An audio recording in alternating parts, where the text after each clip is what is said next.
barely got out of that one. Oh,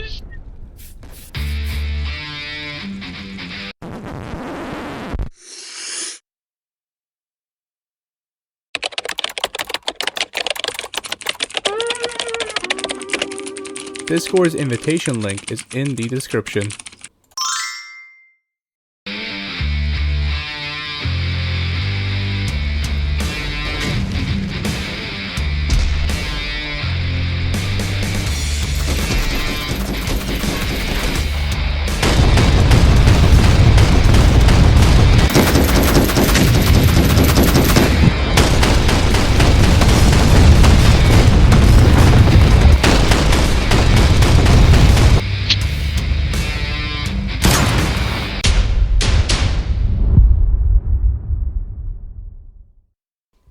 Hello and welcome back. I'm going to explain and go over the core concept of tanks and conflicts. Over the next few days, I'll be talking about the characters, their functionality, and abilities. And I'll also cover how the game will play out and what makes our tank game different from the others.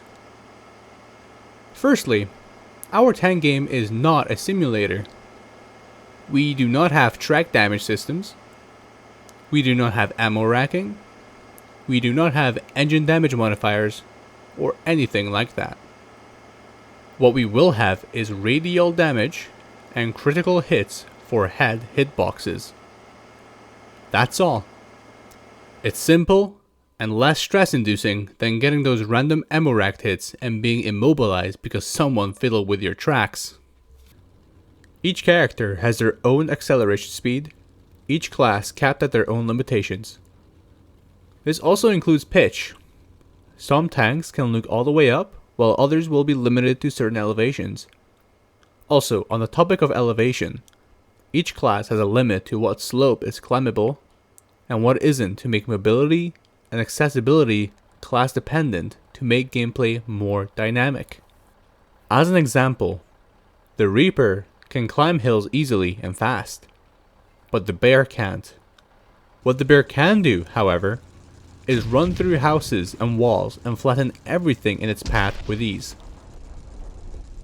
Now to cover the two characters, we'll start with the smallest unit, the Tenku Oni, Ninja class. The tiny drone operator, armed with a 50 cal machine gun which deals 25 damage per round. And as I just mentioned, it has a passive drone ability. You can deploy and operate 3 drones, one at a time before the ability goes into cooldown. A single drone is armed with a warhead that deals 450 damage on contact with a short 5 meter fall off radius. It's basically a controllable armor piercing missile. And in fact, that is exactly what I duct taped to the drone. You really are just a flying bomb which you can detonate manually or on impact. You'll be a little mosquito tank causing absolute anarchy with your explosive drones. Come here. Yeah. no, I'm stuck. Tank stats such as speed, damage, projectiles, health, and so on are all class based and not unique to the character themselves apart from the main ability. Now quickly looping back to the subject, the Tenku Oni is meant to hide and sabotage with drones and mines, using its small and compact frame to fit into tight spots and sneak through tall shrubbery. It'll be a deadly and annoying foe, as well as be a useful ally behind enemy lines.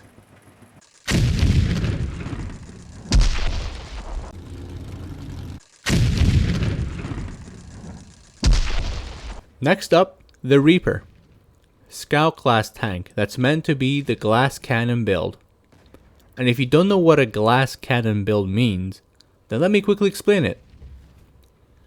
The term glass cannon refers to characters that deal immense damage in short speedy bursts while also being just as fragile as glass.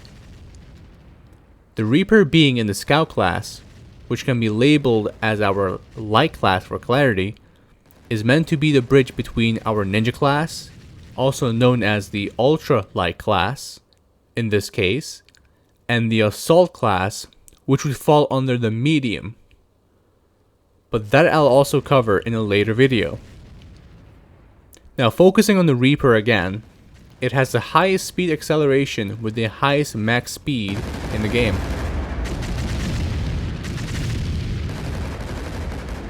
The downside to the Reaper would be its equally significant low health pool, just like our Tenku Oni. And since the Reaper deals high damage thanks to its large cannon, the projectile can't build up enough pressure in the short barrel.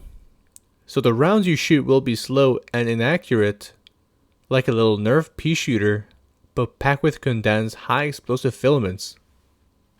It'll be deadly, both for your foes and your own self. Now for some specifics about the stats for both tanks. The Reaper has 200 health points. Its max speed is 2,800 centimeters per second, with an acceleration of 1,850 centimeters per second.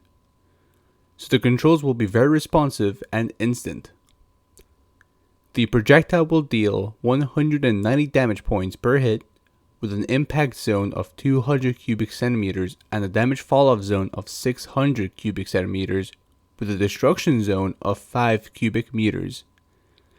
Now, I'm aware that these don't mean much right now, but this information will be extremely valuable as time goes on and as we grow a community and player base. Now, I'll finally cover the properties of the barrel. The Reaper has a pitch of -20 degrees down and 65 degrees looking up. The projectile speed is set to 60 meters per second with a reload speed of 1.5 seconds with an accuracy of 2.0, which is quite inaccurate. Now for the Tenku Oni in the same order. The Tenku Oni has 175 health points. Its max speed is 2,650 centimeters per second, with an acceleration of 1,500 centimeters per second. It's a battery operated toy tank, so its torque isn't as good as the bigger toy tanks. The 50 cal projectile deals 25 damage per round as mentioned earlier, with an impact radius of 50 cubic centimeters and a damage falloff zone of 100 cubic centimeters. And the destruction zone is set to 1 cubic meter. The Tenku Oni has a pitch of -45 degrees to 70 degrees, with its projectile traveling at 250 meters per second. You get 25 rounds with a 0.2 second cooldown between shots and a reload speed of 2.5 seconds. And the 50 caliber's accuracy is set to 0.6, meaning it's capable of long range combat as well. Next time, I'll cover more details regarding the Raptor and the Bunker Buster, with their stats and abilities, and even mess around with some variables and have fun with the destruction. So I'm really looking forward to be making that video. And lastly, please do join our Discord server below. We'll need help balancing the PvP in the game very soon, as well as going to need people to really stress test our servers with the destruction that we'll be releasing in the near future. There are only 100 spots available for a volunteering position. Claim yours before it fills up.